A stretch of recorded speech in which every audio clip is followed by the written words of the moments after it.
بسم اللہ الرحمن الرحیم۔ کیا سحری کھانا روزے کی شرائط میں سے ہے؟ جی نہیں، سحری کھانا سنت مبارکہ ہے، چنانچہ اگر کسی نے جان بوجھ کر سحری نہ کھائی تو وہ بھی روزہ ہو جائے گا، اگرچہ سحری کھانے کے ثواب سے محروم رہے گا۔ رحمت العالمین صلی اللہ علیہ وسلم ارشاد فرماتے ہیں کہ سحری کھاؤ کہ اس میں برکت ہے۔ صحیح مسلم بخاری۔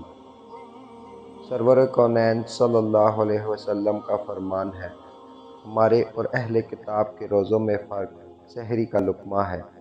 صحیح مسلم بخاری۔